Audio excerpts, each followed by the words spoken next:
Tequila Seltzer, the #1 hard seltzer in the world and the official hard seltzer of Day Drinking with Dog. Ditch the malt, add tequila. Welcome back, Day Drinking with Dog, on another blistering, hot, steamy Tuesday afternoon this week. I'm kind of sick of this heat. I can't go golfing in it, so I just kind of stay inside. But good thing my studio is inside because after probably 2 years of trying to get this gentleman on my show, Ian Biggs has finally joined Day Drinking with Dog. Ian, what's going on? What's up, Jared? Thanks so much for having me on. Sorry it's taken so long, but I'm very excited to be here. Yeah, your mic sounds great, by the way. Oh, great. Yes, thanks for coming. Oh man. What was your first year of playing there? It's got to be like 7, 8 years. It's got to be like 8 years. I got to think, 8 years. Pushing a decade. Yep. I was playing at, whenever Eli's across the street used to have brunch on Sunday. I mean, maybe they still do, but I was doing some brunch gigs there, and I saw there was music at Stonebridge, and I had sort of meandered across the street, asked for the manager, and I said, hey, I'd love to play here sometime. So Phil and I switched numbers, and we realized we already had each other's numbers, but I had him saved as Phil Daniel Street, and he had me saved as Ian All In Blind, because that was the band I had been in when he booked me at Daniel Street. So, you know how many people on my phone are like, I have Ryan, my friend Ryan, is Food Runner. Yeah. Bar back, Jake. Yep, exactly. Yeah, your name and what you do. Right. All right, we're good there. All right, so let me tell everyone a little bit about yourself. How your musical growth, sure, and what you got going on now, and what are your plans for the future? Sure. So I mean, I've been playing music for a while. As a kid, I wasn't really, I wouldn't say I was that musical, but my dad was like a director in theater, so I was in some children's productions, and I was kind of used to being on stage, so that part was never weird to me. And then I just school chorus, whatever, would sing. And then I think it's 4th grade and public school, you're encouraged to take up an instrument. Yep. And play in the school band. So I played the saxophone. I was kind of digging that for a while, but it was always. Can you still rock one now? Oh man, I should have brought it in. We could try on the air. Those things are loud. Yeah. I don't think I've touched one in like 10 years, but. Once I started guitar kind of late. I think it was like 14 or 15. But once I picked it up, it was like, I don't need anything. Like, this is not practice. This is awesome. This is fun. Right. And it kind of coincided with, I think, like an age where I was really paying attention to, I was interested in music and like rock bands. I grew up on 90s rock, like Chili Peppers, Alice in Chains, and probably a lot of the same stuff you like. It's I don't play a lot of it at Stonebridge, but it's. I was like in the mid '80s. Yeah, right. I was like Scorpion. Oh yeah, totally. And Poison, and then grunge came in '92. Yeah, I kind of officially switched. Right. And now, like that was lasting long. I mean, people fucking would stop killing themselves. It would have been right. Would have been a fucking one of the greatest eras ever of rock. I know. I mean, Nirvana just changed. Nirvana and like the Red Hot Chili Peppers in the early '90s. Chili Peppers are more funk rock or universal, but they changed the landscape. I think and Pearl Jam, Soundgarden, Temple of the Dog was both of them. Yep, yeah. And Pearl Jam's still going, I think, aren't they? Yeah. Are they? Yeah, no, Pearl Jam's still going. Chili Peppers are still going. They're still going. I saw them a couple months ago. Obviously Soundgarden, no. Yeah. R.I.P. Chris. Yeah. So I have my own favorites, but over the years, Chris Cornell is literally hands down my favorite vocalist. He's unbelievable. Yeah. He could sing what's that song who was it, that lady singer, I don't know, and he covered her song. Yeah, his covers were amazing. Oh yeah. I don't know. I mean, he does. I didn't know we're going this direction, so I'm trying to think of who it was, but he does. Nothing Compares to You. Oh yeah. It's like, holy shit, this fucking he wasn't heavy metal, but this grunge. But he was rock, He was rock for sure. And did you like Soundgarden more or Audioslave? I was kind of into both. I mean, I loved Soundgarden, but they were around. I was still pretty young when they were around, but I definitely knew the big tunes. Spoon Man, Blackwell Sun, and I heard the records. That first Audioslave album, because I loved Rage Against the Machine.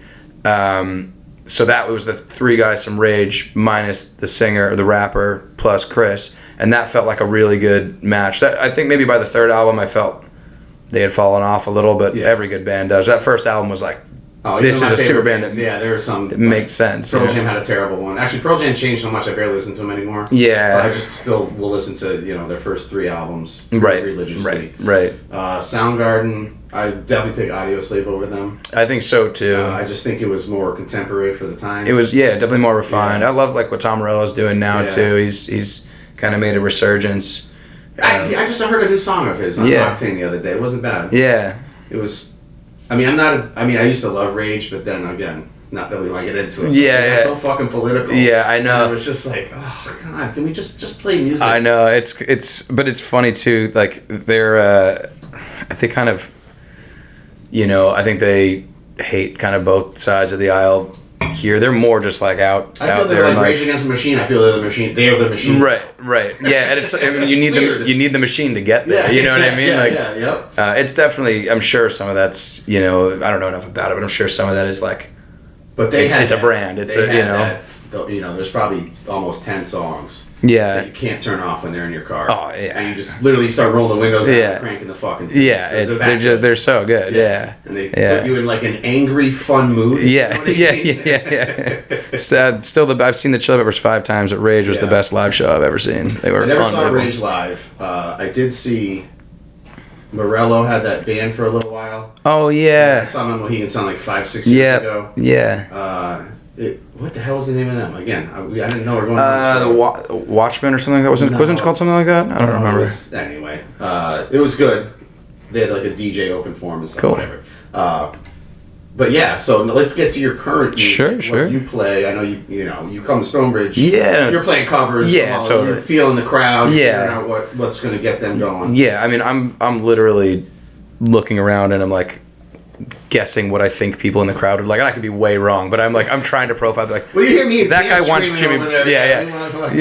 What the fuck? I know. Well, I started to, especially inside when it's, like you guys are right next to me. I'm like, all right, I have to mix that because I know probably 500 songs, but I play the same like 50 tunes. What's that? You do Rooster now. I do Rooster, yeah. But I just play this like a lot of the same ones for certain bars because I know they work. But it's like, I gotta these guys hear me every time. I gotta give them something different here and there. But yeah, I do my original music too. I've been in a bunch of bands. I was in a rock band, kind of in high school in my early 20s, and that was the beginning. It was Audioslave would actually be a pretty good comp for that. Somewhere between Audioslave and the Chili Peppers, like not heavy metal, not pop. It's got some funkiness to it, but it's riff rocky. It's heavy. Rock. Exactly. And Chris Cornell was certainly a massive influence of mine as a vocalist. But then I. Do you think he really killed himself?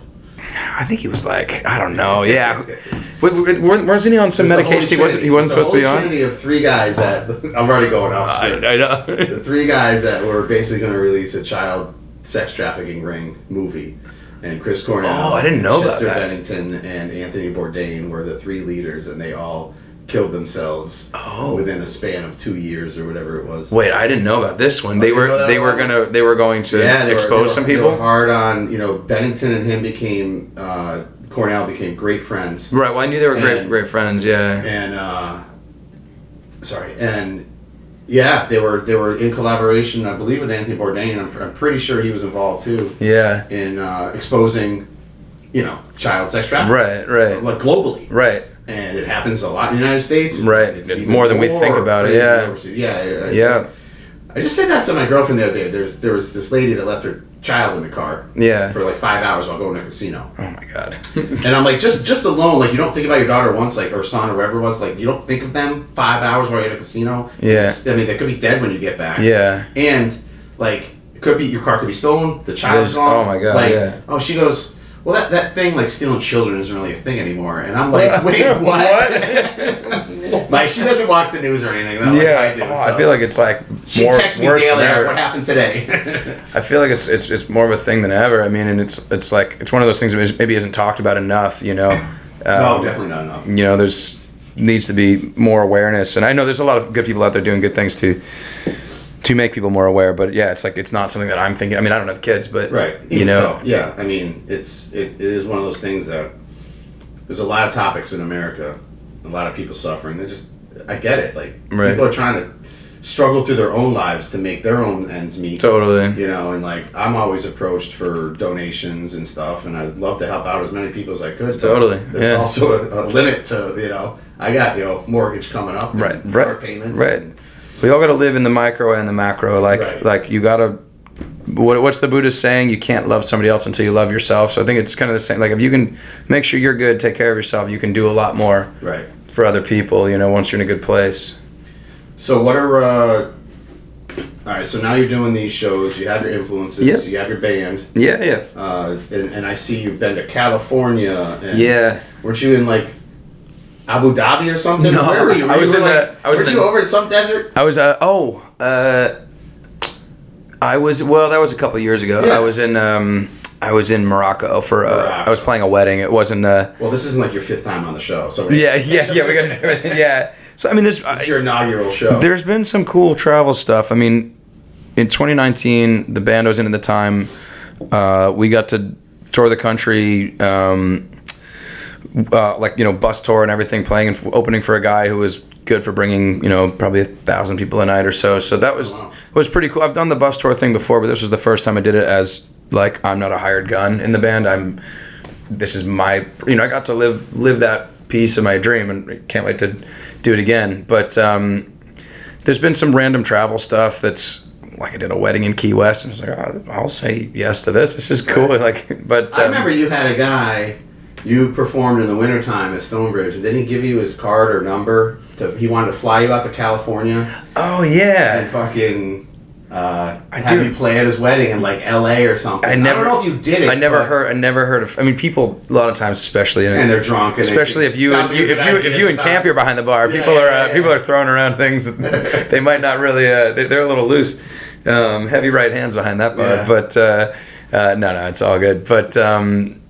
Yeah, I mean, lately I've basically been going out to California for the winters because, the cover gigs get a lot slower, the wedding gigs are slower, and so that's the time I'm really focused on. Where do you stay when you have a family out there? My uncle lives in LA, good. And then I've gotten temporary living, I'll rent a place that's month to month for 3 months kind of thing. Yeah. And then for a while my girlfriend was living in Huntington Beach, so we were kind of both back and forth. Right. She rented a place there, I rented a place here. So we sort of made it work that way. But, and I'll play gigs out there too. I play with a good buddy in San Diego who's from there, he's kind of got the whole setup. I don't know if I'm allowed to say this, but he's a Navy SEAL. So when we play in San Diego, you're okay. 20, well, I know they don't I won't mention his name then. How about that? They don't I think they don't like people saying what they do, but we'll have 20 team guys show up at the gig, and I thought hockey players were rowdy. These guys are on another level. Well, they got guns on them. Yeah. Exactly. I mean, I went to that guy's bachelor party, and that was insane. But so California, basically LA down to San Diego. I'm doing that maybe a quarter of the year, and then the rest of the year I'm here. Stonebridge has obviously, become a big home base for me. You guys have been amazing to me, and, Phil, you and Campy and everybody. It's built a lot of other rooms for me and private events because it's a popular destination. So people come in, they'll take my card, and, I feel like I have a number of recurring private clients that are on some beach house in Milford now. You know what I mean? Every summer they do a party, and so that a lot of that was built, through you guys. And I know you've been there a long time now, and you've probably seen the place change and and grow. And but it's definitely the spot to be. I feel like in the summer. Yeah, I always, especially the summertime, I've seen the changes. Yeah. Over time.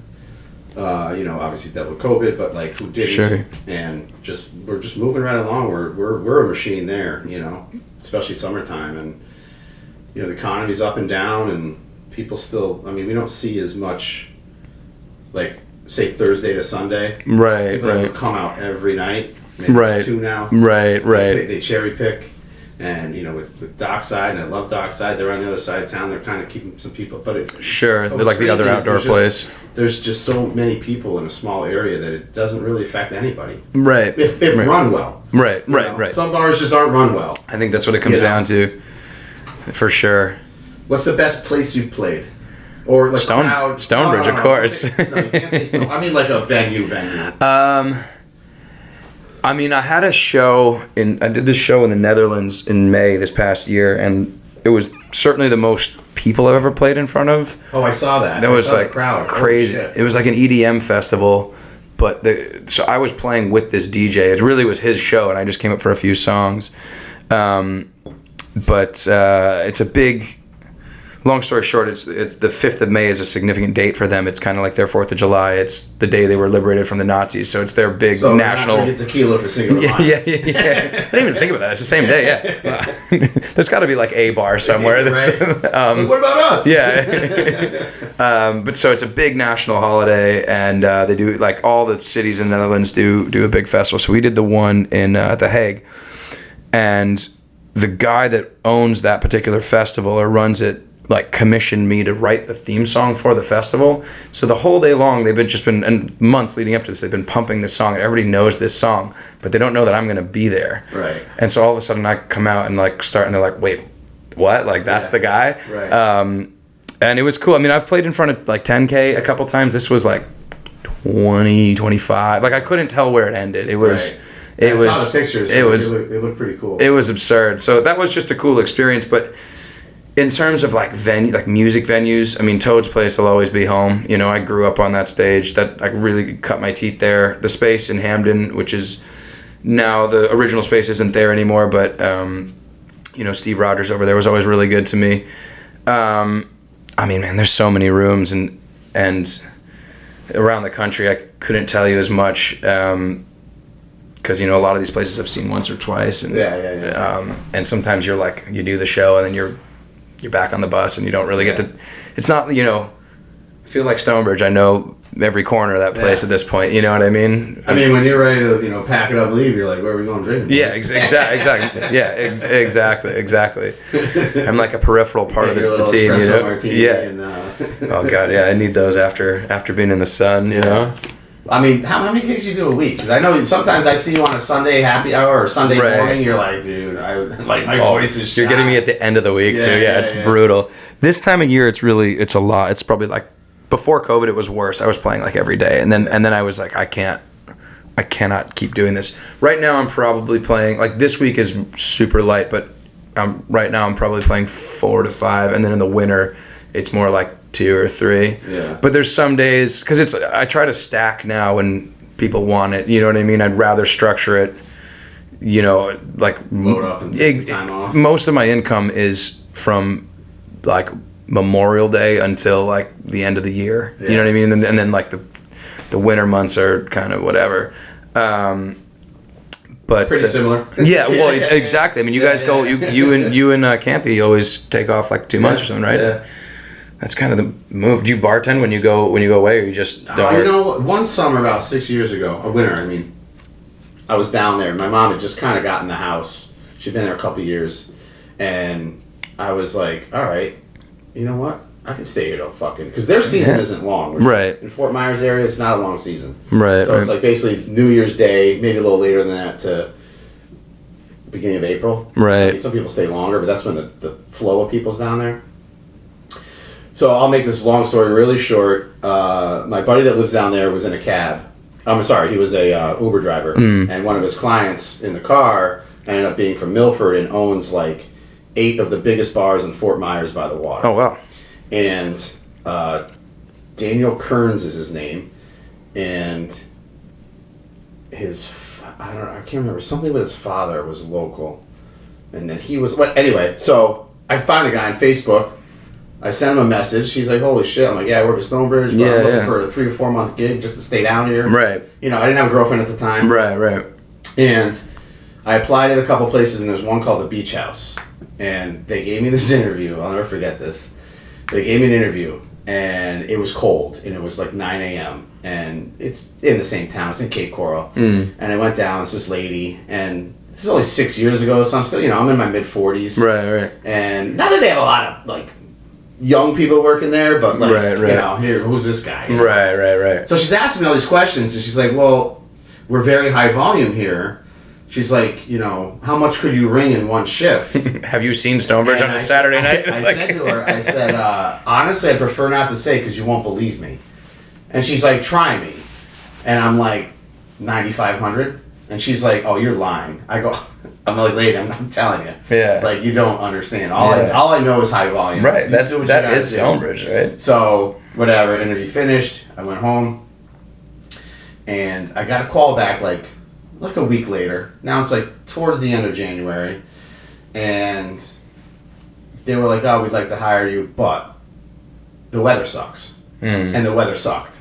And the weather wasn't looking any better until like Valentine's Day. Right. And I'm like, fuck, because I got to start working again. Right. You know, so I tried a couple other places they were immediately hiring, and nothing came to fruition. And that was it. I said, no, I'll just whatever. I'll just go for the month and go back home. I mean, still make plenty of money in Stonebridge. I just wanted to do what the weather was. Of course. I mean, it also is kind of like fun to do. Yeah. To do like that's kind of the experience. And I was hoping to get like a repeat. Like okay. Totally. Like our summer help. Right. You know, they're not there in the winter. Right. I kind of do the opposite. Right. You know? Right. Yeah.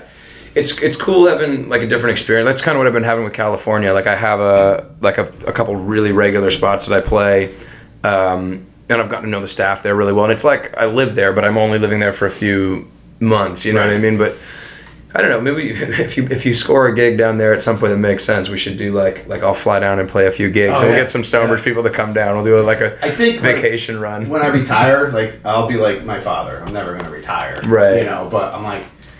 I could just buy a place somewhere. I don't think it could be Fort Myers area or Tampa or something. Yeah. And just, you know, bartend 2 days a week. Why not? Just extra for my fun money. Just and also just to like do something too, right? So you don't get meet bored. People, meet golfers, and, you know, and just whittle away. Are you a big golfer? I am a big golfer. There's a lot of golf balls on the There are a lot of golf balls. We love going golfing. I golf. I suck at it now though. My body broke down too much. I can't get any distance anymore. I golf once a year. That's it. Well, I don't really golf, like a charity event. You knew Heels, right? Sean Healy, I was there Friday. Yeah. That was my dad's memorial. I was texting Todd and Joey. No, they'll understand. Oh no, they knew. Yeah. I was texting them shots. I was doing shots of my dad's thing. Yeah. Just throw it back. But yeah, that's my. I had to miss it this year. I've been to the first two. I'm sure it'll be at the next one and camp and everybody. But after last year, move it off a Friday though. Yeah, that's tough for a lot of people. Come on, Todd. Move it off on Friday. It's all industry people. I know. Put it on a Monday. We'll all be there. I think my second time ever golfing was last year, and so I don't really know what I'm doing. But like I play hockey, and so I can kind of I can swing, but I don't know what I'm doing. But I got 3 guys I play hockey with that are all good golfers, and it's a scramble, so it doesn't matter. I can just do whatever you want. Sink a putt or two. Yeah, like I sunk a couple putts, and they're like, "Oh, great job." And then at the end of the thing, they wanted to replay the first hole again. So I'm like, all right, whatever. I'm like hammered at this point. But they're all playing their own ball. But 2 of them landed right next to each other, like on the very edge of the green. And so I just put my ball next to them because I thought we're just doing the same thing. This thing's like 60 feet from the pin. And they uphill, and they both miss. And then I sank it. I don't know how. Yeah. And I was like, oh, that was expensive. Like, now I got to go buy some clubs. This is yeah. I never did, though. Maybe this year I'll play a little more. But you know, I tell you what, I'm looking for clubs. Yeah. To buy my old set off. Perfect. For cheap. There we go. Cheap. There we go. Yeah. So I don't know. I might not get them. I mean, the summer's rolling right along. Yeah, I know. But, like I said, I can't golf in this heat. Like it's so hot. It's it's been like a month of this. Great River, and I'm like, dude, it just sucks. It's been a month of this. This is like if the sun's out and it's like hot, but it's the humidity right now, like just you sweat in shade, and I hate it. Yeah. So I mean, hopefully it's been 2 weeks almost with this. It's been brutal. I'm like every day I get my Alexa update. Yep. And it says Amazon weather advisory has extended the heat advisory till like tomorrow 9 o'clock. It said that 7 days in a row. Yeah, just tell me a week so I know what to expect. Yeah. But oh man. All right, what do we got coming up? So what's on the docket? So the rest of the summer, I've got a bunch of Stonebridge hits coming up. I've got one I'm particularly excited about. It's August 11th. It's a full band, so that'll be 5 to 8, and it's kind of like I'm the little guy on this. It's a bunch of heavy hitters. It's Tim Palmieri, Adrian Tramontano on the drums, Chris DeAngelis, who plays with those guys in Kung Fu on the bass. Tommy Weeks on the sax from Funky Dogs, and then Wayne Brown on the keys and the vocals. So I'm pretty pumped for that one. We'll probably play all covers, I think, but it'll be rock, funk. It'll be pretty lively. Won't be my typical, playlist. Yeah. So who's you're the singer? I mean, we're gonna. Tim. Me and Tim will both sing. We'll move it around a bit. Tim. Wayne will sing. Too. Oh, great! Yeah. No, Timmy's awesome. Yeah. He's actually the reason. He'll actually drink with me. No, fucker. I'll come back when he's on and just sit in the corner and drink. He's the reason I play music for a living, because I was playing I always had a day job to supplement this, and whether it was I did a landscaping job for a while, I worked in a warehouse for a while, and he's like, you're great with doing your originals, but you can do the cover thing. It's just a different model. Instead of playing Toads and selling tickets, right. You just agree to play 3 hours at a bar or a restaurant, and whoever's there is there. Keep people entertained. You just got to go buy a good PA system and play Wonderwall more. And I was like, oh, that's all it really is. And then that's all it was, So makes sense though. Yeah. So he's great. I kind of followed in his footsteps a bit. I still am, and he's been crushing it with Lotus. I got to see them. Now Lotus is the band that lost their drummer and son. I think he was like the percussionist. Yeah. It was so sad. That was last summer. Yep. Yeah. So they took some time off. Weird. I remember reading that in on national news. Yeah. And I'm like, Lotus. Yeah, where do I know that? Yeah. So I texted Phil. He's like, yeah, it's Tim Palmer's band. It's so sad. Oh my god, it's awful. It's so sad, but they're back on their feet. I know they can never replace those guys, but I saw them this past winter. I was in LA, and they were coming through on tour, so I got to go see Tim play. And I mean, he's just a monster. He's so good. It's funny. The last time he did a solo one there on a Friday. How you got this is, I get it, it's early, you don't come out with your good shit yet.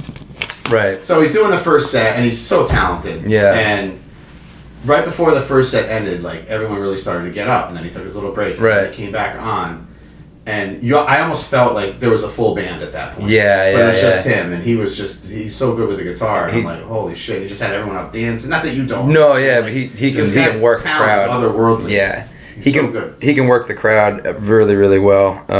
Actually, I should plug one other thing. Speaking of Tim, so Tim and I used to rotate every other week at bar in New Haven on Wednesday nights. He had that gig for 15, 20 years or something, and I was on it for probably 10 years. I think that was a COVID casualty or whatever. Sorry to interrupt. Wasn't Wednesday nights there late night, in the back room? It just started that way, but then they would also have an acoustic guy in the front. Right. So they kind of did. It was like a live music night. Like bands. Bands, yeah. Right? Yeah.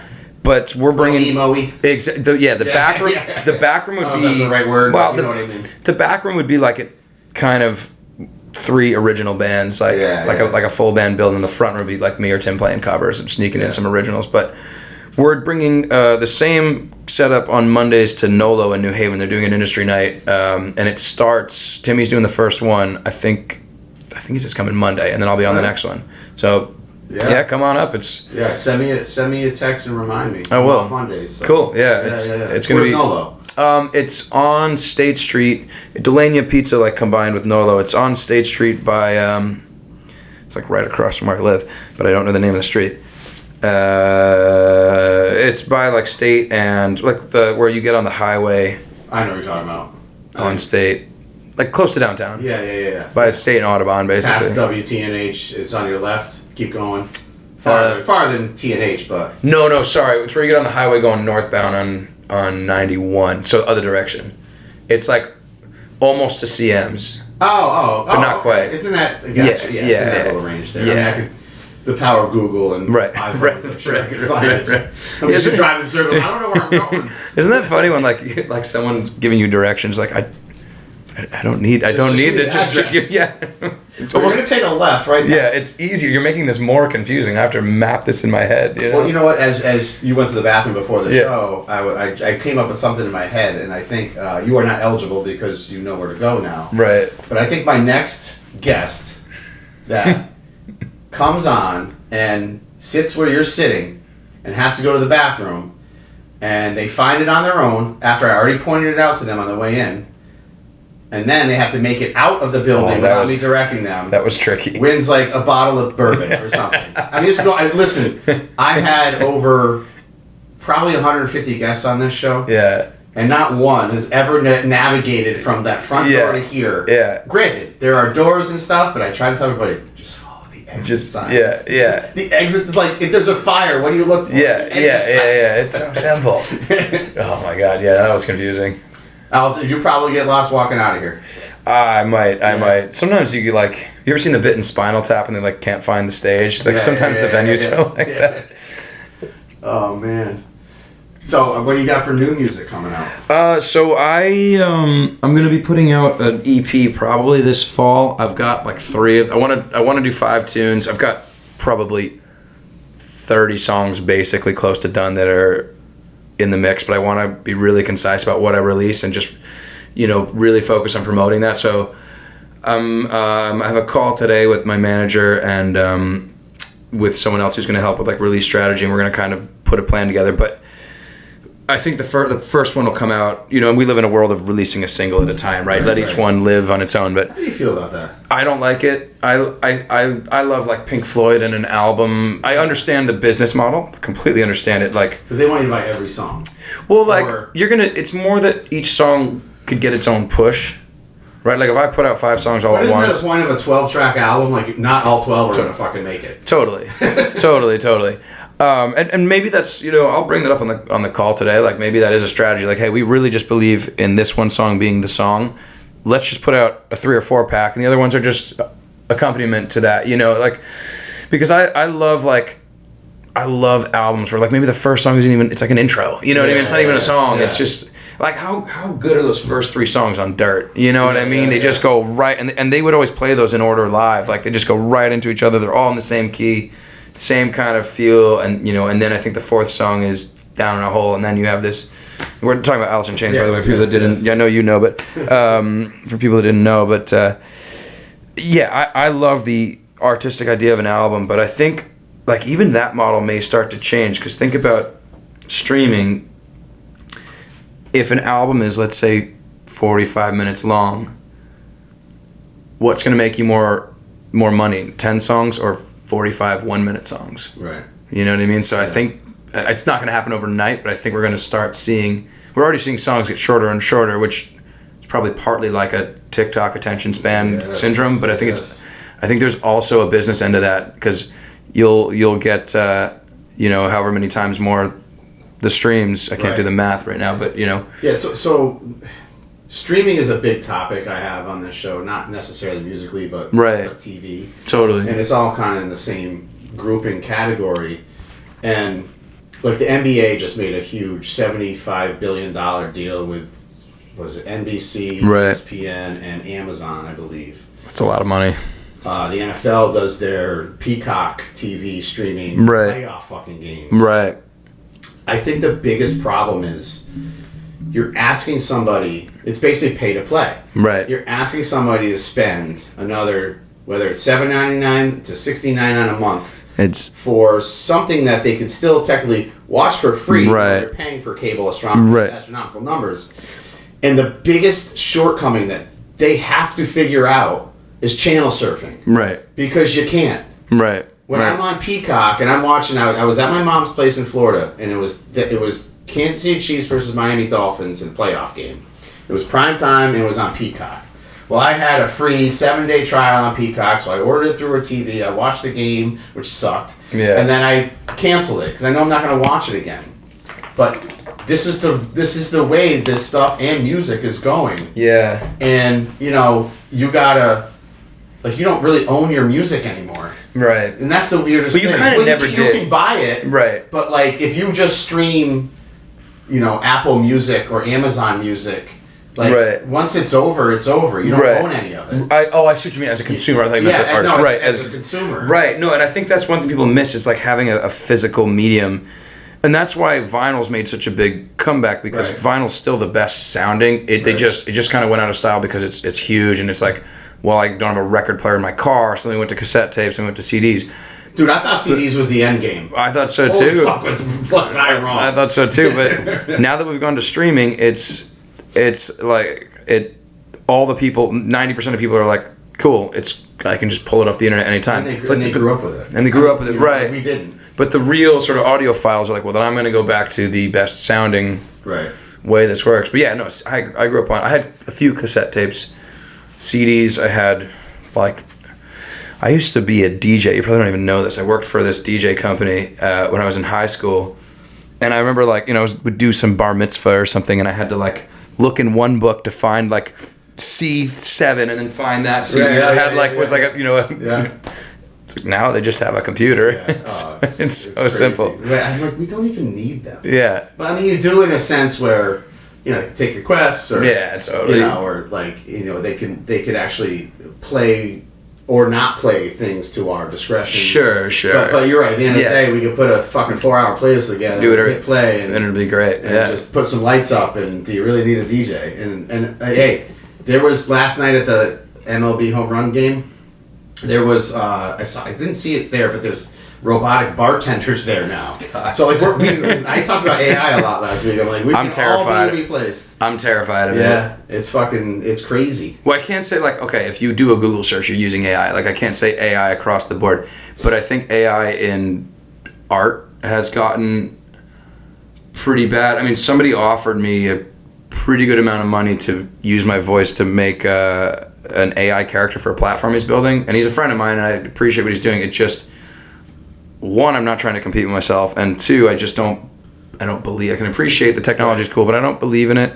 And it's one of those things where it's so new that I want to see how it shakes out, but like, it's hard enough to break through. Now there's like, you can have somebody uploading 1,000 songs a day to Spotify that are all AI country, whatever, you know what I mean? Like, and so, like the stuff on Instagram, I don't know if you've seen, it's like pretty funny, it's entertaining, like look at this AI country song I made and it's hilarious, but I think we can't lose sight of what makes art amazing, and that's human error and a real person behind it telling their story. And 99% of songs are about relationships or personal stuff in someone's life, and you know AI doesn't have that. Right. I mean, and they can make it up, but it's not genuine. Right. And that's the other thing that does, you know, scare me too. It's I don't think we'll wind up in like an iRobot situation where the machines run us, but I do think there's a... Not in our lifetime anyway. But I think there's a world in which the top 0.1% use the machines to run everybody else. Yeah. You know what I mean? Because, they're going to make jobs obsolete. Like, I don't know. It's definitely a scary, scary thing. And I think, you know, we've seen in our lifetime how fast technology is evolving. Like, it's funny, exponential. Like, well, 30 years ago, like, you know what I mean? Oh my God, it's insane.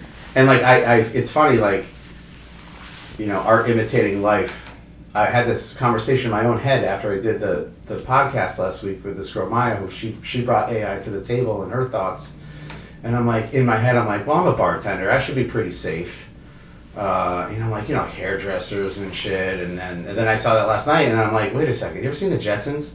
Oh, yeah. When I was a kid. There was no hairdressers anymore. Everything was robotic. Everything they did. Yeah. You know? They kind of nailed it. Yeah. It was Cogswell Cogs. That was the company. That was the one company that everyone worked for, because everything needs a cog. You know what? Oh, I gotta rewatch that. I recently rewatched WALL-E, I think it's a Disney Pixar movie. It's really like ahead of its time. Like, you know what I mean? It's like we're all just like kind of fat and useless and can't even walk without, you know, no one can do anything. Everything's automated, and I mean, it's an extreme idea. But we have slightly different views on some topics. Sure. I think we can agree on that's what big government wants. Oh yeah, yeah. They don't even want you and me talking right now about this shit. They want us to stay at home. Everybody wants get control. Our Amazon packages. Work from home.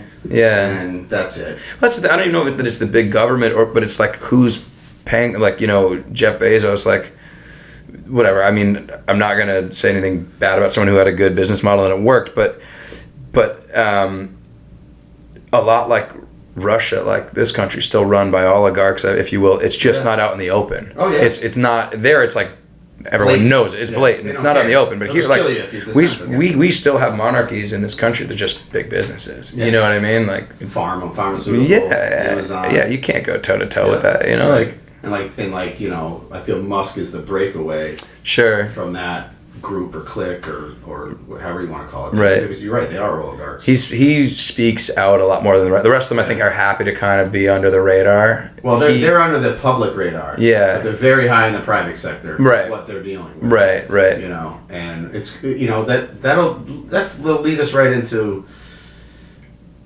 First of all, I want to mention at least 5 people that died on and around the assassination attempt of Donald Trump.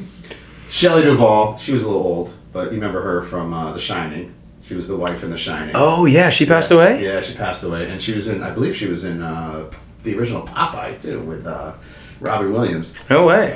Richard Simmons, the flamboyant gym guy. Yeah. Shannon Doherty, 90210. I never actually saw that show, but Dr. Ruth. Oh wow. Yeah, well, she was probably 95. Yeah. And Jacoby Jones, who probably, if you don't know sports, you're not gonna know who that is, but he was a wide receiver for the Ravens that won the Super Bowl, and he was probably one of those guys that had like a really good 3-year window, thing, and then kind of faded. And that's retired, how the NFL is, isn't it? He was only 40, yeah. Oh, he was young. The average career span is like 2.3 years. It's crazy, yeah. And the quarterbacks throw that off so much. Right. You have Brady playing 30 years, Right. Take the quarterbacks out. Yeah, that's a tough sport. So, I actually tell your story about how you kind of found out Trump got shot. Oh, allegedly, apparently now. Yeah. I mean, I'm pretty sure it's not a conspiracy theory. But if anybody would pull off something like that, it would be him. But so I was playing a gig, at a private party, a birthday party, like backyard kind of thing. And I know the client. They're friends of mine, and I think they like Trump. I'm not actually really sure. I don't love him, but who cares? It doesn't really matter. I've never let that come between friends. It's like, let's be homies and whatever, Right. But so I had no idea it had happened because I'd been playing for like 4 hours. And then, I know them, so I'm sitting around having a beer with them after, just shooting the shit. And when you're like kind of pretending to listen to what somebody's saying, but you're so tired that you're not really listening, and you're just and they were like, yeah, like when Trump got shot at, when the guy tried to kill Trump today, and I was like, yeah, that was crazy. Wait, what? What happened? You're nodding with the crowd. Just going along with it. Oh shit! I had no idea. For 4 hours had gone by, and I was like, oh my God. What? And and on a serious note, like I might not vote for the guy, but this is awful, and to echo what both Trump and Biden have said since, like, there's no place for that, for political violence in this country, and it's just an awful thing to see. Like, it's and I'm glad he's okay, and I feel awful for the person who was killed. Yeah. Of course, just to be a bystander at a thing, and then I mean, I guess maybe if someone asked me, do you want to go to a Trump or Biden rally and sit behind them, maybe that thought would cross my mind. I wouldn't go sit there, but just because you never know. But I mean, it's awful, and I'd love to see, election years are always awful, but I'd love to see people just kind of like go and vote. Like don't worry about it any other way. Be friends with people, and we got to bring each other up. And who knows? This is still so new. Like, they're still investigating the kid. My friends don't stop, and that's why I love my friends. But the latest report is, this does not look good. Multiple eyewitnesses say there was another shooter at the tower. Oh wow! I haven't really jumped into it, but and then obviously there was a apparent Iranian plan to kill Trump. I saw the notification about that, but I haven't read into it. And now with all these shootings, 3 days, 4 days later, FBI will come out. He's like, well, that guy was a person of interest for us. Right. Really? Again, he did nothing about it. It's one of those things where it's like, I understand why they're not saying anything. It's mid-investigation. They don't want to compromise anything, but it also wouldn't hurt. It's kind of like in COVID, like if Fauci and the WHO had just been like, look, we just don't really know. Like, give us some time to figure this thing out. Instead of trying to calm everyone down, we're on this. No, how could you know? You know what I mean? This is brand. Well, they rushed it because they knew the presidential. Exactly. Yeah. So, but yeah, I mean, I hope there isn't more stuff like this, man. Like, we're all American, and there's just no need to turn on each other regardless of political beliefs. You know what I mean? I think that was this past Saturday could be hopefully a turning point in history of this country, but I don't fucking see it. I don't. Yeah. It should be. It should be. And it's not going to be, because Biden came out with his messages the other night about exactly what you just said. And then the next day, just yesterday, he's been interviewed by Lester Holt, and he's like, well, he is a threat to democracy. Listen, stop with that fucking term. Give it a week. Give it a week. For 4 fucking years. What the fuck? Yeah. And this was a quote I saw today. This is not mine. It's not original to me. But I felt it very very pertinent to what this country is dealing with right now. Sure. And I don't even know who this person is. I saw it on Twitter. Somebody reposted it. It says the U.S. citizens are not craving unity; they are craving acceptance. Once they realize the MAGA party are willing to accept anyone who calls themselves an American, regardless of race, regardless of religion, a flood of emotion will enter into them, giving them the ability to basically accept what, like, it is. Everything's inclusion now. Everything's about acceptance. Right. Where it needs to be unified, and I watch. I don't watch much of the news, but I just like Gutfeld, and I like his show because they infuse a lot of comedy and sure. You know? And he was like, "Listen, we've been, as conservatives, attacked as racists and all this. Dude, we just go out and we mow our lawn. Yeah, right. We go out, well, I'll help you fix your car. You're my neighbor. Right. I don't care who you, like. Right. And I think a lot of the news just points their cameras in the angle of excitement. They want clicks, you know what I mean? Like they're going to find the one, lesbian chick wearing a Biden mask. Sure, right. Talk to her, right. knowing what she's going to, you already know what she's going to say. But why make her out in public? Just they're never going to stop. They're trying to find stereotypes probably on both sides. But it's like, I think, and I get frustrated.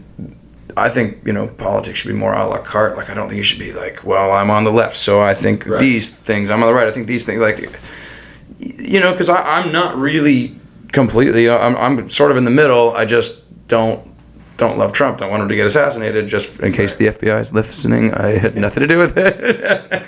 But I've had you first. Yes, yeah. But but it'll bother me if I have friends of mine that are on the left that might say they see an American flag and they feel that it's offensive. But it's like, that's my flag too. You know what I mean? And you. Because a lot of people are not that passionate about, and that's totally fine.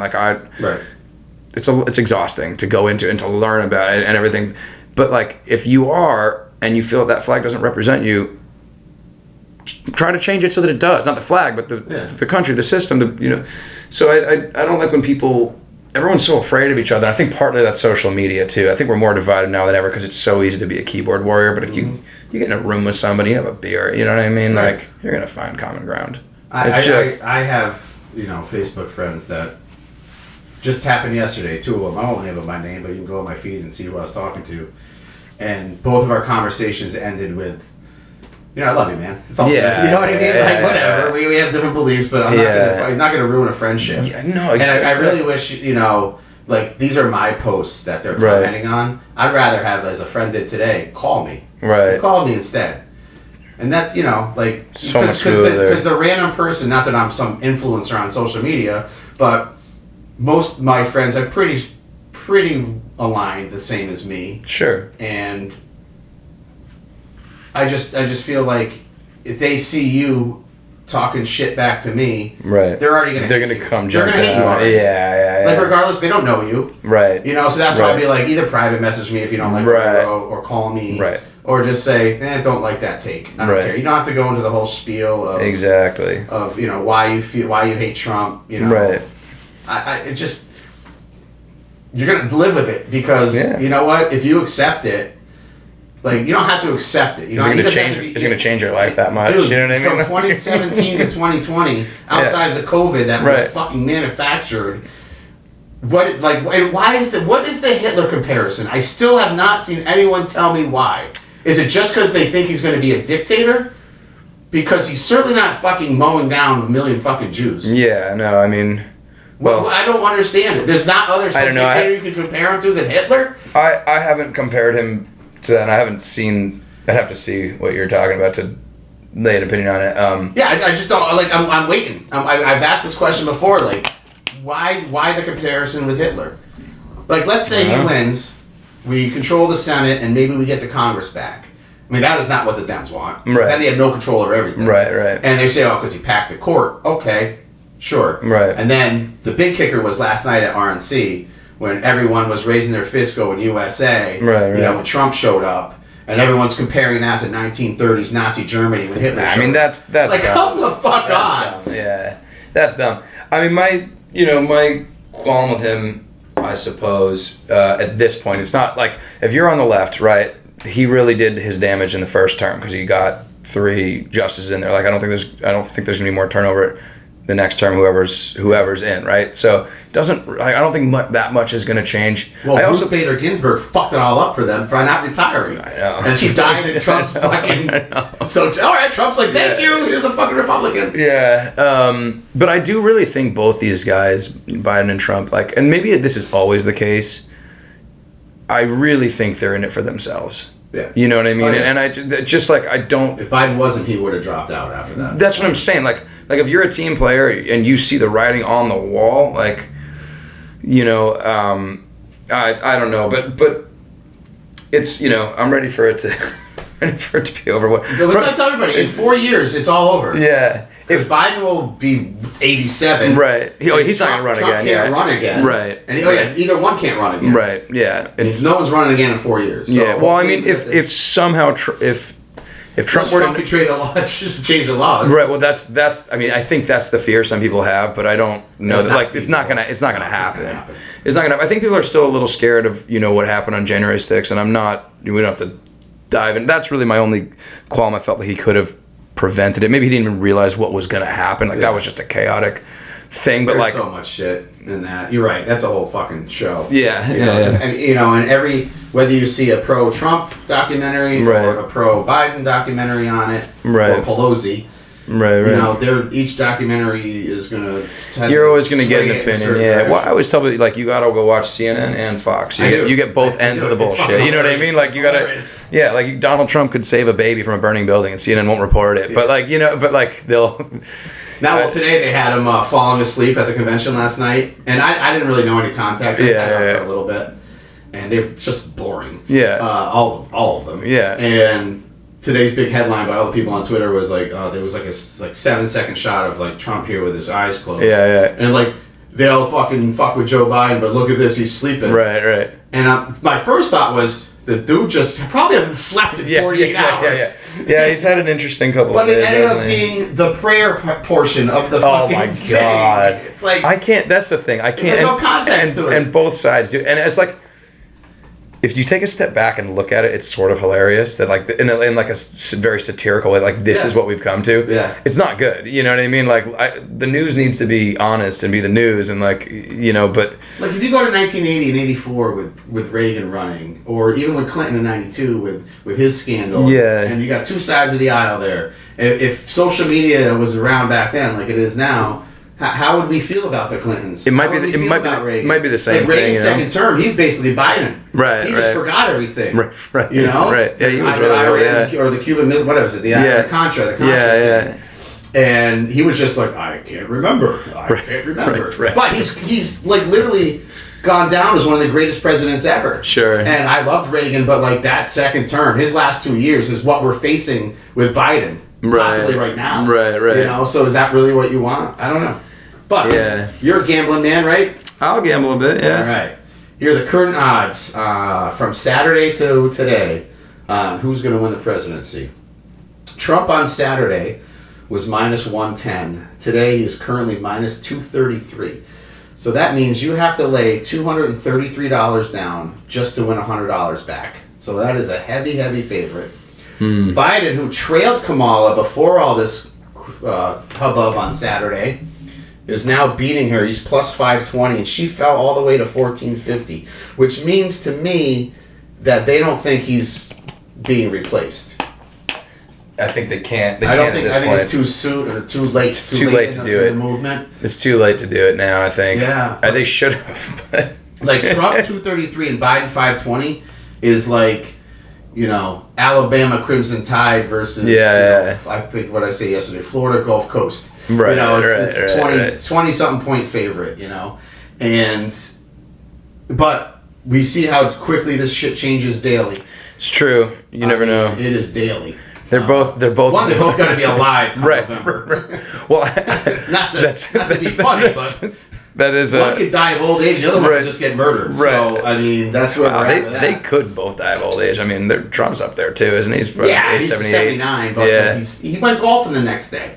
That's the thing. Out in the heat, I don't know, man. Like, I don't want to go golfing in this heat. I feel lightheaded. Oh my god. No, I'm sure they'll both be there come November, but that's I didn't even really realize you could bet on the president. That seems like seems like it shouldn't be legal. It's not a FanDuel. Gotcha. Any of that. Gotcha. I mean, but you can bet on it if you want to. All right. Well, that brings us to the douche of the week portion of the show. I actually was going to. I have a runner-up, and her name is Ingrid Andress. If anyone watched the Home Run Derby last night in its entirety, she was the anthem singer. Apparently, I don't follow country music. She is a 4-time Grammy nominee, not a winner. And I'm sitting there watching with Braden, and she starts singing. And the first, 10 seconds, I look at him like, she's fucking, this sucks, dude. Oh, no. And then she kept singing, and it was just, she crackled, she was missing the high notes. It was awful. When you get home, just watch it. All right. You may even turn off after 30 seconds. So in my head, I'm like, man, that girl must have been bombed. Well, sure enough, today, she posts on her Instagram that she checked herself into rehab. She apologizes for everything, and she hopes to come back one day, and, the whole typical I fucked up apology. I mean, social media. She owned it, I guess, right? Yeah, no. That's why, as a, I it's runner up. Yeah. This is your big moment. Yeah. I guess she dates somebody or her husband is somebody that's involved in MLB, so it's probably how she got it. Not a player or anything, but an executive. Right. And I think that's probably how she got the gig. And, hey, you're nominated for 4 Grammys. I mean, that's pretty. I'm sure she should be pretty good. I'm sure she can sing. It's a tough song, though. And have you ever had to sing it? I've sang it a couple times. Not had to, but no. I it's a great anthem. I love it. Yeah. I'm always happy to sing it. And are you one that prolongs it, or you just kind of get through it? I think I sing it pretty much like the typical, Minute 50? you try not to drag, but at the end you let that little, that little spot for people to clap. Hopefully they clap. I think they do. I think they do no matter. Even if I bet last night they still cheered. Maybe they clapped when she was done. Of a clap because maybe it was over. Yeah. But, as they're panning the players standing there, you see someone whoa, what the fuck? Have you seen the one? And I felt so bad for this girl. I think it was a minor league hockey game. I'm a big hockey fan. She was singing. I think she might have been French Canadian, so she was doing both anthems, and maybe just wasn't that familiar with Star Spangled Banner. She came out and screwed up the words, and then stopped, and then panicked, and went sorry, and then ran into the off, and they got her to come back out to try again, and then she slipped on the ice and fell, and then she just went back off again. I feel so bad for her, but it's very funny. She had to rehearse it. Oh yeah. It's different when you're in front of people, though, right? We'll see who sings in that. Tonight's the actual All-Star game, so right. Probably somebody more famous, obviously. Oh, for sure. Than the Home Run Derby gal, but she's getting crushed on the internet, though. I mean, I knew it wasn't her. You know what I mean? I knew something was wrong. Yeah, because you can't be this talented and fuck this up so bad. So it can be hard to I did O Canada once at a Sound Tigers game. They called me the day of because I guess there's only 2 Canadian teams in the AHL, and they didn't realize they had one of them, and they had some girl in high school who was supposed to sing the anthem, and she doesn't know it. And the DJ knew, and he's like, "You're a hockey fan, right? Do you know O Canada?" I was like, "Sure." I've never sang it, but the lyrics would have to be in front of me. Yeah. But I could know the notes. Yeah. I hear it all the time. Yeah, exactly. But I wouldn't know it by heart. And I was like, I definitely know it. And so they're like, "Yeah, we'll pay you a little bit. We'll give you, bring as many tickets as you want," which makes sense because there was nobody there. Yeah. But before the game, I'm in this dressing room. It's me, the refs. The mascot who's got his whole top off and he's just got suspenders on. He's just chain smoking cigarettes. It's a scene out of Goon or something. Yeah. And then this girl with her mom, and she's got to be 15 or whatever, and she's just shaking, she's nervous. And now it's almost making me less nervous because I'm like, no, you're gonna be fine. And they're like, I'm gonna be fine too, right? And right. And she's got tape over her ears. I'm like, what's the tape over your ears for? And she's like, well, they told me that there's a 2-second delay from the speakers to when it hits you. Oh, really? So sometimes these big, granted baseball's going to be outside, but that can really throw you off. And they said, don't look at yourself on the Jumbotron because it's not going to be in sync at all. Right. So I haven't seen it from last night, but maybe that was a factor, or maybe she was just hammered. I don't know. Like, who knows? All right, that brings me to the douche of the week. Who you got? Right. You know who Jack Black is, right? Yeah, of course, yeah. Of course. Tenacious D. He is in a lot of actually pretty funny movies. I will give him that. Yeah, he's got some good ones. He's a good, like, kind of character actor, like Jackass, like his name. Yep. So this is his band in Australia last night. I hope you can hear it okay. It's just kind of in my computer, but a little snippet from it. So his bandmate is Tyler Gass, and it was his birthday apparently. So give this a listen.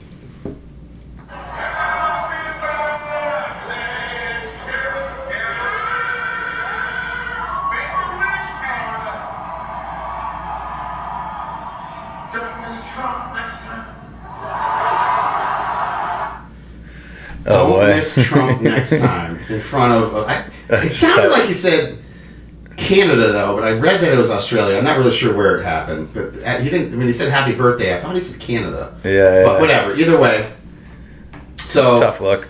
Tough look. Yeah, And, too soon. You know, I know it's comedy. It's common now. I see it everywhere. Well, I think they're trying to be funny. I think it's comedy, right? Yeah, Even the way well, you say yeah, it, but like the problem it's is way too soon for that. It's not even that. It's like you're talking about the president of the United States, Yeah. former, Yeah. possibly future, and he literally like almost had his head blown off in front of millions of people to watch. Yeah. And you know, we weren't alive when JFK got his head blown Right. off. But people still talk about I it. can't believe it's a fucking image that you want anyone in America to see. Yeah, what totally. tone are we setting? And let's flip the script. Right. If that was Biden, Right. there'd be riots everywhere right now. It would just, Who knows? Yeah. like Greg Gutfeld said last night, dude, we just go out and mow our lawns. We had a peaceful little, kumbaya in the streets with candles that he survived, and if he died, there would be no civil war because, Right. one, Republicans have all the guns and they know how to use them. Right. Yeah. But today, Jack Black apologized, which is kind of ironic because he's literally, that was just the audio. There's a video of this, and he's like kind of like slapping, laughing, like they're all chuckling it up. Yeah. And of course, somebody filmed it, and now they canceled the rest of their tour because of this. For this insensitive, tough but luck. in the moment comment. Right. And he's just one of a million. They're all over the internet. Like you said, the keyboard warrior earlier. Yeah. Oh, I'm It's sure he's fucking getting insane. raked over the coals. And everyone that really puts really wacky shit out there has Right. nothing to lose. Yeah. Because they have Yeah. nothing already. Yeah. So yeah. that's why they become so strong on the internet. Right. Some of these guys fuck up, these CEOs. And Sure. But for the most part, everyone that's spewing hatred and on both sides of the aisle, Sure. is because they don't have anything. And they want to be talked to. They want a purpose. They want Everybody wants a bit of attention. and Yeah. all that, and that's why they do it. And I know, like, I don't want to say my base, but I know my friends who are my base. Yeah. And when Trump got shot, immediately this quote came into my mind from The Wire, Omar Little, and I said this on Sunday when I did a quick little 10-minute thing. Is you come at the king, you best not miss. Yeah. And he was one of the drug dealers, and they went Great for show. They went for a hit on him, and they didn't get him. Yeah. And it's like literally the first thing that popped in my mind when I saw it. So I posted it, and of course it got shit from both sides. Yeah, Oh, you're calling him a king? Like, I'm like, everyone calm the fuck down. It's from a show. I just fucking stirring the pot. Yeah. And sure enough, Dave Portnoy posts a fucking T-shirt 10 hours later of Trump doing this, and on the bottom it says, "If you come at the king, you best Oh not my miss." God. I'm like, I had this 10 hours ago. Yeah. I just have to get him printed up in 7 minutes. Yeah. Exactly. Yeah. Oh no, he's. I mean, I feel like Portnoy's always right at the center of anything kind of controversial. You know what I mean? He seems to know how to spin it, in a way that works for him. All right, you want one last text I just got? Sure. I'm not gonna say who it's from. All right, you know who Alex Jones is. Alex He's Jones. this guy that said Sandy Hook was a hoax, and he got Oh sued yeah, for that billions of guy. dollars. That guy. Yeah. He's Yeah. a fucking nutty right winger. Yeah. But a lot of stuff he says becomes real. He just wrote, breaking, deep state may use tactical nuclear weapon to kill Trump. Elon Musk, Alex Jones, Tucker Carlson. Tactical nuke to kill. Oh, that's what Iran was going to do. And Joe Rogan to be hit next. got to kill him. Poisoning? I said the poison thing earlier. Why don't you just be like Russia and poison the guy if you want him gone? Yeah. I can't listen to this whole thing. Yeah. Hour long. But, yeah. I wonder if that kid, too, like, you know, was he a paid hitman? Was he just like... Well, now there's a second shooter theory going on. Was he just some of the one, like, why do people shoot up schools? Like, what do they have against the kids? I think they just want to, like, I'm going to die anyway, and I want to do it in a awful, huge way. You know what I mean? Like, one of the biggest liberal talking points is getting rid of guns. They don't want citizens to have them. But you can't, I mean, I'm a liberal, and I already know you can't get rid of the guns. They're already out there. You know what I mean? Like, you could, maybe there could be better restrictions.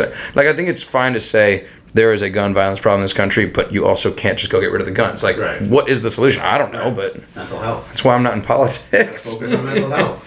For sure. And I don't know, I've heard so many... That's a big thing as well. Like, I literally, what happened to Alice Jones with Sandy Hook, like, yeah, the guy's a douchebag for insinuating that nobody died that day, or I didn't even know what he said, because I don't follow the guy. Yeah.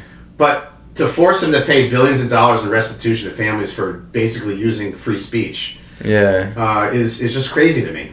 Crazy to me. I mean, Biden said Trump needs a bullseye on him now, and then fucking 6 days later he gets shot in the head. He's eating those words. Yeah, it's not like, great. how do you know I get in trouble for that rhetoric? But Alex Jones is, I don't know, it's just... Yeah, I mean... I have application forms for conservatism here. If you want.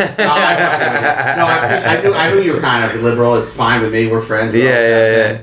But you're not like I'm not far right and you're not far right. So I think it's like I'm only registered as a Democrat so I can vote in the primary. Like I used to not. Yeah. Because I don't consider myself a Democrat. I also just think the party is like not organized or well run. Like look at the fucking mess they have right now. Right. You know what I mean? Like so. And there's been conservatives Trump to me has always been a bit too unhinged and dangerous, unpredictable. I sort of like the idea of shocking the system. Dangerous. What do you mean by that? January 6th, I think he could have prevented people from dying, and he didn't. And who died? There were police officers that died on January 6th. Yeah. Incorrect. Yeah, no, it's very correct. No, it's not. One person died, Ashley Babbitt. The cops had died days later from natural causes. One guy died that day. He got Who died that day? I don't know the guy's name, but yeah. I'll look it up when I get home, or send me what you've got, and I'll look at both sides. But regardless, the Capitol building shouldn't have been started. Like we need to have the guy preached law and order, and then this happened. You think they were let in by the FBI? Have you seen those videos? I haven't seen those. You can send to me. I mean, a lot of. I don't want to make it down. Believe me, I'm not making an argument out of this, but a lot of the videos I've seen, and like literally, like it's like a dude walking with a lectern. Like it just, they should not have been there. Yes, they should be arrested, but to go away for 7 years for sitting on putting your legs up on Pelosi's desk. Yeah, I got mob mentality. No, like the people who were like they didn't burn anything. The people that were there. The person that got shot was Ashley Babbitt. The people that were there whoever was the ringleaders or whatever. Like if they can identify. If you're just mob mentality, like a lot of people should be slapped on the wrist or whatever. You know what I mean? Like I'm not. People like 3 blocks over. Yeah, it's like, dude, if you were just in the kind of the rally, like who cares? You know what I mean? Could Trump have done a better job? Of course. Because they would listen to him. He's like, hey, everyone go home. And he did eventually say that. Right. It just was pretty late, you know? Yeah. Well, he said. I think one of the things he said at his speech was, "Let's march peacefully to the Capitol, just to protest the elections going through." I don't think he had any idea they were going to break in. Of course, no one's found the maker of that pipe bomb either, and there's just I go down rabbit holes. I know you don't probably. Yeah. It's just another story that we'll never get to the bottom of ever. Yeah. Just like this shooting, probably. Well, I mean, if it's only been 2 days, right? I think there's going to be a lot more to uncover about like who this kid was. The FBI's running it. Secret Service is running it. You never know. I mean, like, are we really going to get? We had so many eyewitness accounts of the shooter on top of that building. That was what was crazy. They didn't get to him sooner. It could just be bad security. They said the sniper was using a rangefinder and spotted him. Wasn't he firing? The sniper that shot the kid. He was using a golf rangefinder, like looking around on the rooftops, and I guess couldn't see the gun. I'm like, I would fire a warning shot. Yeah, sure, yeah. And the guy gets up with the gun, take him out. Right, sure. If he's just like, oh my God, like don't shoot. I wonder if they're trained not to, because the minute a shot rings out and there's like that big of a crowd, people are getting trampled. You know what I mean? You see if somebody on the roof. But they should at least be like, get him off the stage. Yeah. You don't have to tackle him off the stage. Get him off the stage now. Yeah. You know? Yeah, I mean, and then we'll eliminate. And maybe it's not a threat. We can continue later, but we had a big breach of security here. Yeah. And no, it's not a good look. Do you think a lot of this is DEI hires? I have there's a lot. You see a lot of women. No idea. There were no women with him last night. So the director said she's mandated to hire 30% women for presidential detail. I think I don't know. Did you see the video of the one girl? So you haven't watched much of this. I saw this. She couldn't holster her gun. She didn't know how to holster her fucking gun. There was one woman in his security detail that pulled him off the stage. That's all I saw. Yeah, with her head down and his fucking body exposed. But anyway. No, there's a girl. They said she looked like Melissa McCarthy. You know, the fat actress? I'm trying to think of who she is. She's kind of, I don't know. She's been in some sitcoms and a couple bit parts in movies. Anyway. Like 90s era? Or no. She's still recent? around. Yeah, the 2000s, 2010s. And, like they were like, I don't know. The memes, internet always wins these events, no matter what. Because there's some shit it's like the best and worst thing. Really, you know what I mean? Like, Japan already made an anime of this fucking incident. And like it has like Trump stopping the bullet with his fucking fingers right before his ear. It's fucking hilarious. God. But I don't know. I think if I was president, I'd want the toughest SOBs, Navy SEALs. Yeah, of course. I want those guys protecting me. Not some girl that doesn't know how to holster a gun and keeps asking, "What do we do? What do we do?" No, of course, this is what you're trained to do. That's the thing. It's like I might be a bit on the left, but like when it comes to like being ready. Like, I'm a big believer in defense contracting and, like, pro-military and all that stuff. Like, that's the whole thing about a la carte politics. Like, just because I'm on the left doesn't mean I have to be, like... Not to say that the right is pro-war or that either side is pro-war, but you know... The left is pro-war. it's arguable. But, you know, it's, like... I feel like some people, when they say, like, you know, God bless the troops, they're saying it out of formality. But, like, I think that's something I take to heart and believe. Right. You know, these guys are sacrificing their lives. Yeah, dude. Like, I know it's like it sounds cheesy, like they're defending our freedom or whatever. But like, I do believe that. You know what I mean? Like, it's maybe that's a word that's thrown down our throats a lot. You know what I mean? Freedom. But it's like, no, like we can have a conversation on this podcast, different viewpoints and times because of people out there. They gave everything, so that, you know, that's never been lost on me, you know? Yeah, it's sad state of affairs in this country right now, in the world, really. Yeah. But is it just going to be a dark period of time? Are we going to get out of it? I have to think so. My fear is, like, you know, let's say Trump wins, he's heavily favored right now after Saturday. Sure. That's not going to unify anything. And like you said, you don't like Trump. It won't be unified if Biden wins either, though. No, but Trump, they're both going to divide still. Yeah, at least... He keeps saying lower the temperature, and then the next day he keeps referring to Trump as, you know, a threat to democracy and all this shit. Well, it's all these, like, hate campaigns now, too. You know what I mean? It's like there's no more, like, this is... like small-time politics and that shit, you know? Like, I don't remember the last time... Like, I was like, this is what I'm all about. Like, I don't even know what either of these guys' policies are. I just know what they say about the other person. You know what I mean? It's like, that was the whole debate. It's like bickering. You know what I mean? The debate was so like, I have a 6 handicap. Yeah. Like, can we get to the main issue? Not that would matter either. Anyway, Right. Because, you know, the left's going to think their shit. The right's going to think their shit. Right. And, you know, abortion seems to be the big dividing line right now. Sure. And I've talked about it before. Like, I think it should be case by case. Sure. I'm not a man of faith. I'm not a religious person. Sure. But I wish I had the Bill Burr clip when he was in Red Rock. He was talking about abortion, and he wasn't really saying which side he was on. He goes, you know, he toes the line a bit. But he goes, but I'll tell you this: if I was baking a cake, and I put that cake in the oven. And my wife comes by, and it's only been baking for 20 minutes. She fucking hucks it across the fucking room. I'm like, wait a second. She's like, well, it wasn't. He's like, it was going to be a cake until you fucking threw it. Right. You know what I mean? Right. That's a totally fair argument. I think, like... And I cannot recite Bill Burr like he does it. He's so good. F is for Family. You've seen that, right? Mm-hmm. Great show. But I think for me, like, it's just not up to me to say, like, I'm not a woman, I'm never gonna have a kid, and that kind of makes me pro-choice, right? Inherently, like, you know, no one should be pro-abortion. That's not what we're saying here. Right. Like, I just think everyone should be aborted, but no. Well, that's why they say pro-life or pro-choice. Right. But pro-choice is that. It's like, it should be your choice. If you believe that the soul was formed at the minute of conception, like, but like, I just don't feel comfortable, like, imposing my belief on somebody else. It's just not, you know, like, yeah, if it was like my girlfriend or whatever, I'd want to have some, at least say, I suppose. It should, you know, it's not I'm not the vessel for this, but, you know, that's, right now, I stay pretty far out of that one, you know? I do too, but I feel like it's an age thing too. Sure. I think, you know, when I was in college, I had a scare with a girl, and she said to me, "Oh, you want to abort it or not?" Right. And I'm like, well, maybe this is where I made my stance in life. I said, I'm a stand-up guy. I mean, I'll do whatever. Yeah, exactly. exactly. Even if we don't stay together. Exactly. Like, I don't want to do that to somebody. Exactly. And but I get rape and incest. Yeah. And health. Right. If the mother's gonna die, you know what I mean? Yeah, like, of course. Yeah. But don't like change your mind 6 months in. You know what I mean? Like, oh, actually, you know what? You know, I think it's a sensitive subject for a lot of people, and I understand both sides of it. It's not a really.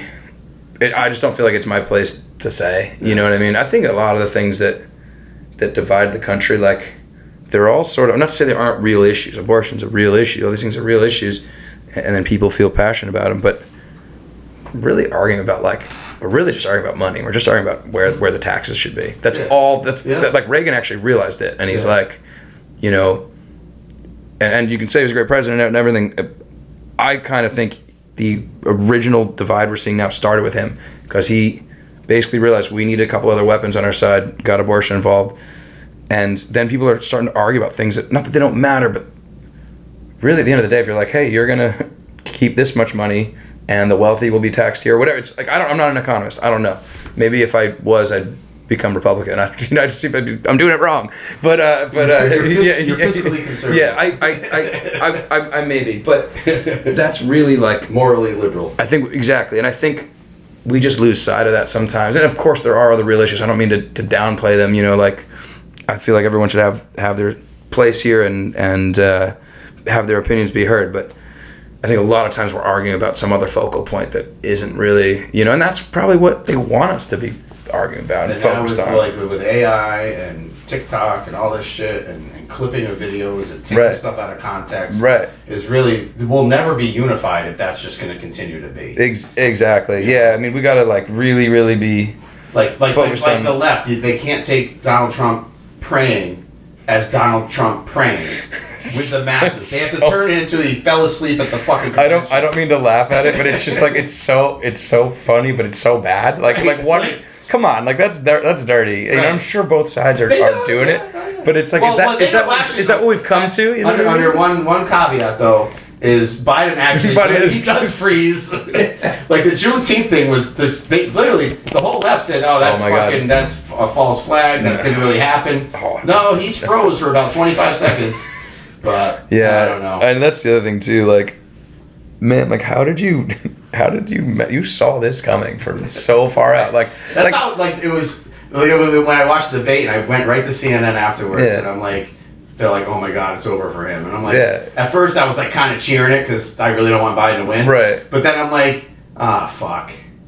This is what they wanted. Yeah. They've been touting as long as they could that he's fine. And the minute on the national stage, everyone saw that he wasn't, which we already knew he wasn't. Right. So now they can make the change. Jump on the bandwagon, we got to make a change. And then, of course, this happened Saturday. So is that enough to call off the dogs for Biden? I don't know. If Biden stays, there's no way I see he wins. Yeah. If Kamala goes in, there's no way I see she wins. But there are some people on that ticket. I mean, it could be Gavin Newsom, who is cringeworthy, but he appeals to a lot of that. He's like even a little too far left for me, but it's also California, you know what I mean? So when you play in California, you gotta pay Cali taxes? No. Or you just 1099 it and you come home or you get paid cash? Some places. I don't want to call out your financial means here. It depends. So there's a wedding band company I've taken some gigs from there, but I don't know. I think they run their company. Like, I work for them in New York too. Oh, okay. And I think, like, I get paid from, like, someplace in Texas. I don't know how it all works. Yeah. I mean, it's definitely on the books.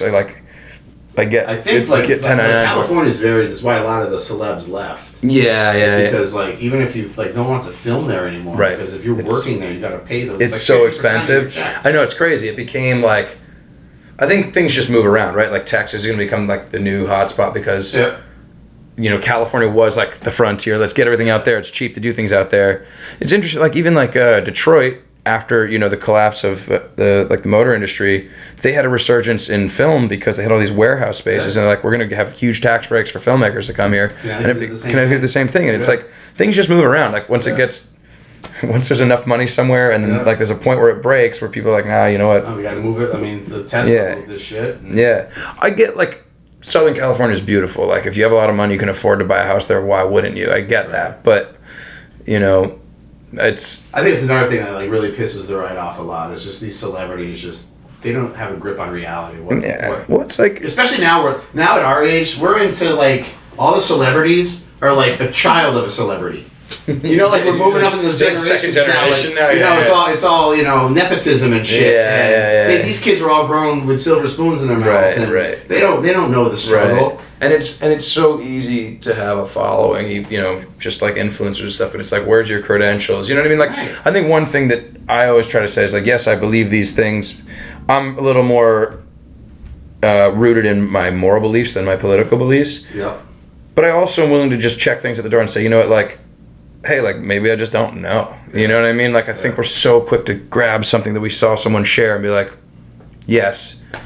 But it's like, you know, you've gone down some rabbit holes, and it's like that can either give you more information that's correct or more information that's wrong. You know, like it's so hard to fact check things. I whole about the Las Vegas shooting with a guy sitting in your chair that was at the Las Vegas shooting. Wow, that was a horrible one. And we were literally two different. I mean, he was there. I wasn't. Yeah. And it was such an interesting conversation, and you know, he still didn't believe the things that I saw or read or anything because he was there, and I get that. You were there. Right. And we came to the conclusion, like, it was swept under the rug so fast. It was literally off MSM in 3 days. And it's called 1 October now. Was that the date it happened, 1st October? Oh, yeah, it was right before the Knights started their season. Right? It's called 1 October or whatever, or 1 October 1st, yeah.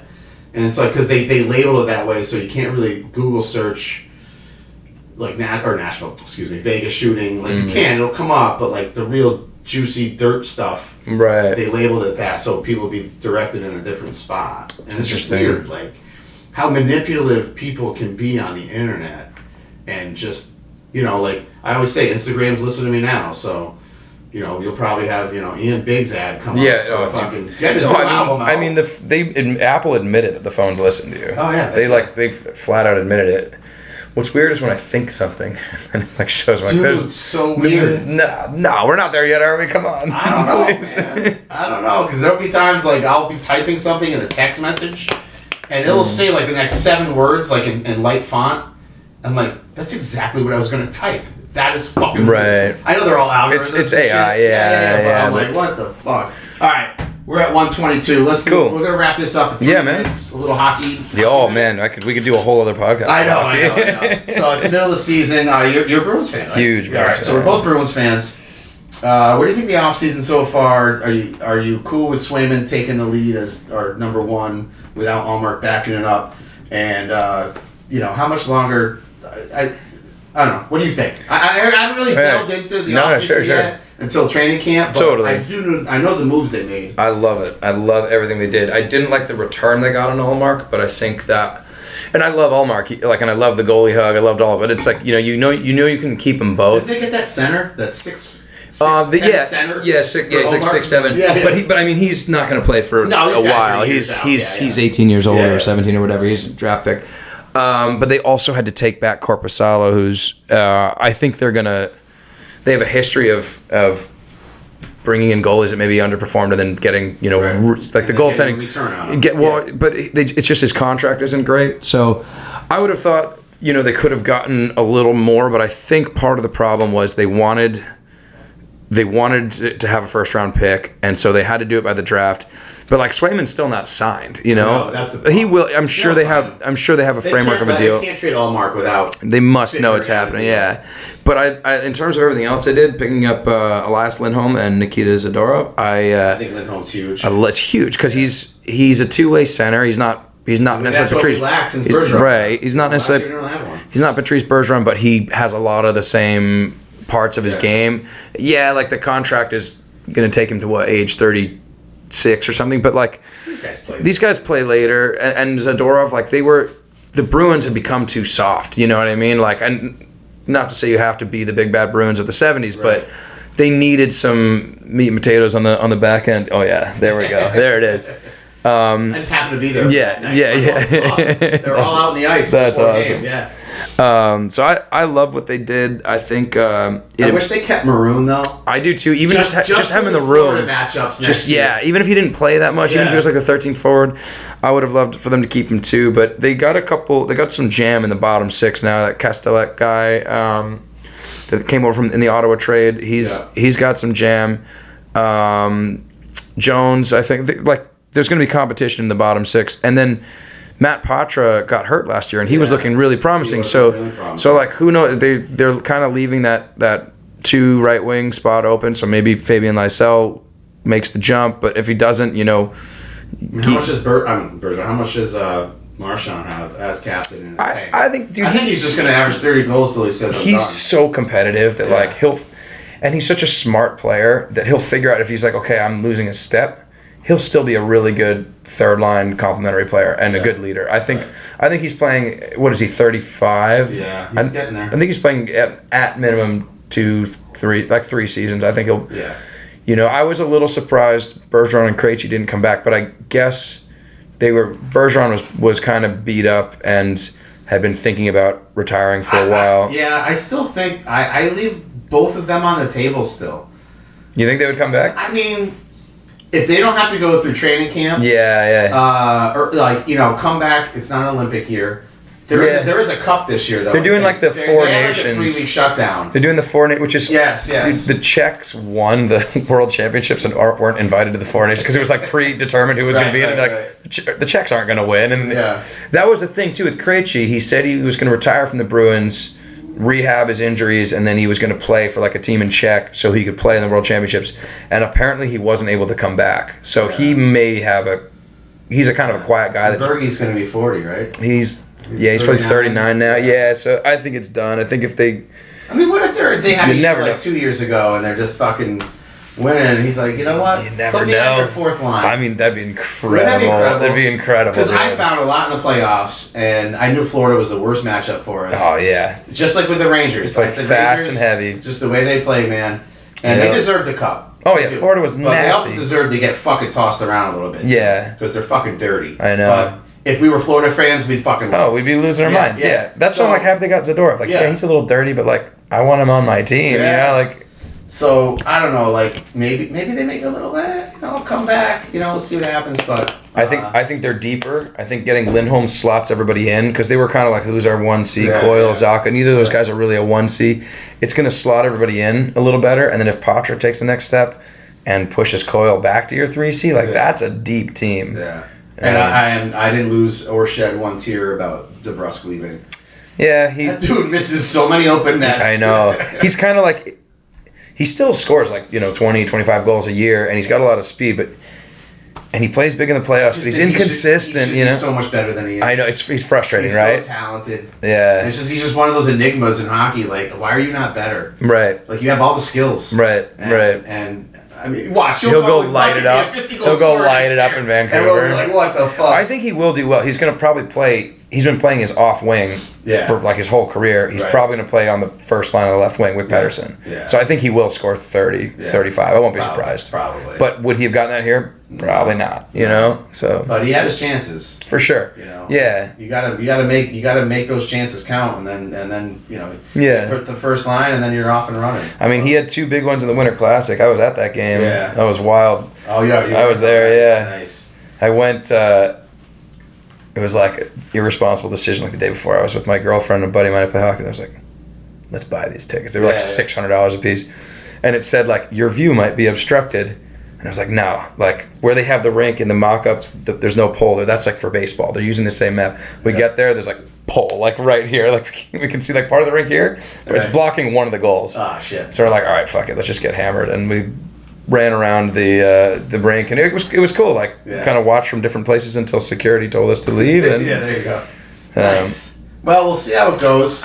Yeah. We could do a whole pod on the beginning of the season. I'll do a Bruins pod. I'm gonna bring another buddy in. Campy won't come on, but my other buddy of mine is a big hockey guy. Is Campy a Bruins fan? No, he's a Rangers fan, but he won't come on the show. I knew there was something wrong with him. Yeah. There's a lot of things wrong with him. Yeah. Ian Biggs, thanks so much, and you're gonna be at Stonebridge when? I'll be there August 11th with a full band with Tim Palmieri and Adrian Tramontano and a bunch of friends. So that'll be 5 to 8. And so that's a Sunday, right? That's a Sunday. I'll be off that day. I'm gonna get a crew. We're gonna come see you. Hell yeah! And I can't wait. Can't wait, man. It's gonna be great. Ian, thanks so much for coming on the show, brother. Oh, Jared, thanks for having me. Best of luck and success and traveling the world and doing your thing. And your music's awesome. And any other plug? Your Insta? You can, find your music? all my socials are at Ian Biggs Music, and if you want to see dates I'm playing, just ianbiggsmusic.com. Nice. You can see all the dates there. All right, let's go. Should be an interesting next 4 months. Yeah, man. Oh my God, I can't wait. All right, talk to you soon, buddy. Talk to you soon, man. Thanks.